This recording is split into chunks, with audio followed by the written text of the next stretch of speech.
रात का समय था। घड़ी में ठीक 12 बज रहे थे। चांदनी धुंधली थी और हवा में एक अजीब सी ठंडक घुली हुई थी।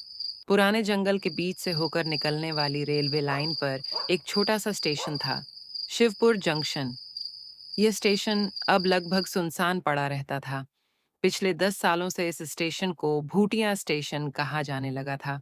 कहते हैं कि आधी रात के बाद यहाँ अजीब अजीब आवाजें सुनाई देती हैं, रेलगाड़ी की सीटी, पटरियों पर चलते कदम और कभी-कभी रोने की आवाज।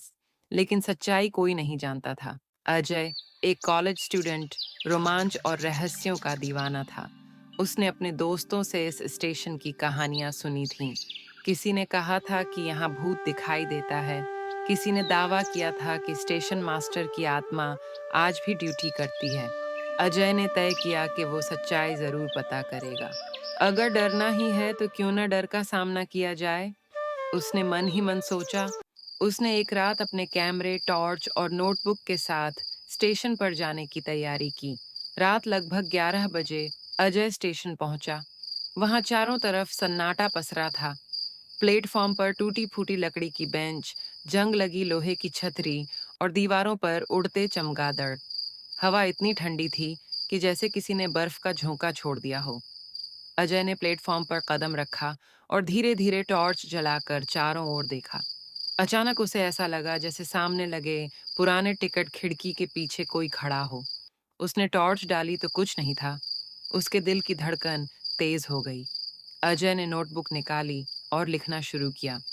स्टेशन सुनसान है, लेकिन हवा बहुत भारी लग रही है। दीवारों पर नमी और टूटी खिड़कियां। यहाँ इंसान से ज्यादा परछाइयां हैं। उसी समय प्लेटफॉर्म पर रेलगाड़ी की सीटी जैसी आवाज गूंजी। अजय चौंक गया, लेकिन ट्रैक पर कोई गाड़ी नहीं थी। उसकी रीढ़ की हड्डी में ठंडक दौड़ गई। अचानक पीछे से आवाज आई। कौन है वहां? अजय मुड़कर देखा। एक बूढ़ा चौकीदार हाथ में लालटेन लिए खड़ा था। उसका चेहरा झुर्रियों से भरा और आंखें गहरी लाल थीं। बेटा, यहां क्या कर रहे हो? आधी रात को स्टेशन पर आना ठीक नहीं। अजय ने हिम्मत जुटाकर पूछा। बाबा, लोग कहते हैं यह स्टेशन भूतिया है। बूढ़ा चौकीदार हंसा, लेकिन उसकी हंसी में रहस्य था। बूढ़े चौकीदार ने बताया। बात है बेटा, बहुत पुरानी और बहुत डरावनी। करीब 10 साल पहले यहां के स्टेशन मास्टर रामनारायण की रहस्यमयी मौत हो गई थी। रात को जब दिल्ली से आने वाली गाड़ी यहां रुकती थी, तब उन्होंने हरी झंडी दिखाने की कोशिश की, लेकिन किसी ने उन्हें पटरी पर धक्का दे दिया। गाड़ी उन्हें कुचल कर निकल गई। उसके बाद से उनकी आत्मा इस स्टेशन पर भटक रही है। कहते हैं, आधी रात को वो अब भी हरी झंडी लेकर प्लेटफॉर्म पर खड़े रहते हैं, जैसे ड्यूटी पूरी कर रहे हों। अजय ध्यान से सुन रहा था। चौकीदार की बात खत्म होते ही हवा और ठंडी हो गई। अचानक प्लेटफॉर्म की घड़ी अपने आप बजने लगी। ठन ठन ठन, 12 बार। और तभी सामने धुंध में एक परछाई उभरी। वो सफेद यूनिफॉर्म में था, हाथ में लाल टेन और हरी झंडी, चेहरा खून से लथपथ। अजय की सांस रुक गई। ये तो स्टेशन मास्टर की आत्मा है। भूतिया आकृति ने धीमी आवाज में कहा। गाड़ी गाड़ी रोकनी है। गाड़ी। और फिर पटरियों पर भागने लगी। अजय ने डरते डरते उसका पीछा किया।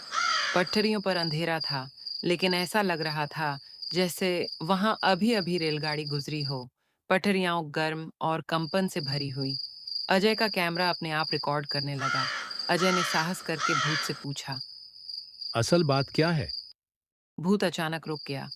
उसकी आंखों से खून बहने लगा। उसने कांपती आवाज में कहा। मेरे अपने साथी, लालच में मेरी मौत।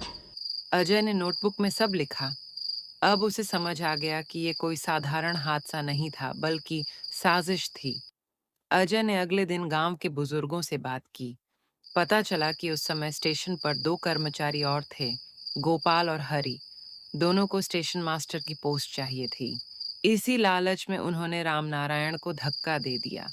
लेकिन दोनों की मौत कुछ सालों बाद अजीब हादसों में हो गई। गांव वाले मानते हैं कि ये रामनारायण की आत्मा का श्राप था।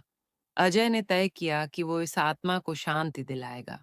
वो फिर रात को स्टेशन पहुंचा। इस बार उसने अगरबत्ती और गीता की कुछ पंक्तियां साथ लीं। जैसे ही घड़ी ने 12 बजाए, आत्मा फिर सामने आई। अजय ने हाथ जोड़कर कहा, आपको किसने धक्का दिया था? रामनारायण जी, आपका सच अब सबको पता है। अब आप चैन से जा सकते हैं। भूत की आंखों में आंसू भर आए।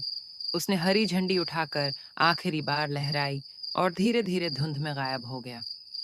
उस रात के बाद स्टेशन पर अजीब घटनाएं बंद हो गईं। गांव वालों ने कहना शुरू किया कि अब शिवपुर जंक्शन भूतिया स्टेशन नहीं रहा।